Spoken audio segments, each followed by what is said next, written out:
اچھی کتابیں اور سچے دل ہر کسی کی سمجھ میں نہیں آتے۔ خاموشی اتنی گہری ہونی چاہیے کہ بے قدری کرنے والوں کی چیخیں نکل جائیں۔ اپنے بارے میں نہ کسی پیر سے پوچھو نہ کسی فقیر سے پوچھو، بس تھوڑی دیر آنکھیں بند کرو اور اپنے ضمیر سے پوچھو۔ اگر آپ کا ضمیر اور نیت صاف ہے تو اس بات سے کوئی فرق نہیں پڑتا کہ کوئی آپ کو اچھا کہے یا برا، آپ اپنی نیت پر جا پہنچے جائیں گے، دوسروں کی سوچ پر نہیں۔ جو شخص تمہیں اچھا لگے اس سے کم ملا کرو، اور جو بہت اچھا لگے اسے صرف دیکھا کرو۔ لوگ بدلتے نہیں ہیں، بس ان کی زندگی میں ہم سے بہتر لوگ آ جاتے ہیں۔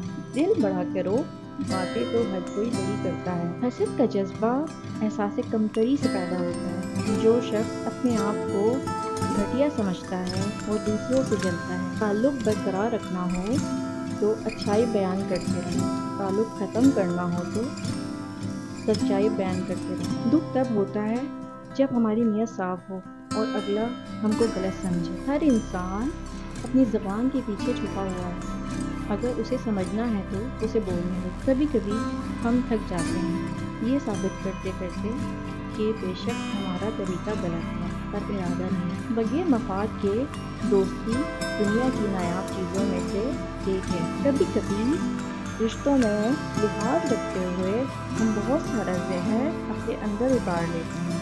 ایسے میں ہم خود کو مار کر اگلے کو زندہ رکھتے ہیں، مگر پھر بھی قدر نہیں ملتی۔ کسی نے پوچھا، سب کچھ جان کر بھی چپ کیسے رہ لیتے ہو؟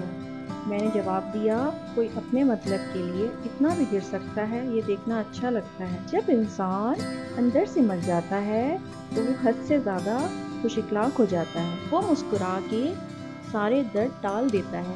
کسی کسی کو خدا یہ کمال دیتا ہے۔ کچھ لوگ ہمیں لفظوں سے، رویوں سے اتنی اذیت دیتے ہیں کہ زندگی میں پھر کبھی وہ ہم سے پیار سے بات کریں یا پھر کوئی احسان کریں تو ان سے عجیب سی نفرت محسوس ہوتی ہے۔ خالص کیجیے، بے شک نفرت کیجیے۔ خاموشیاں کبھی کبھی بہت تفصیل سے جواب دیتی ہیں۔ لوگ کیا کہیں گے، یہ ایسی گھٹیا سوچ ہے جو اللہ کا ڈر نکال کے لوگوں کا خوف ذہن میں غالب کر دیتی ہے۔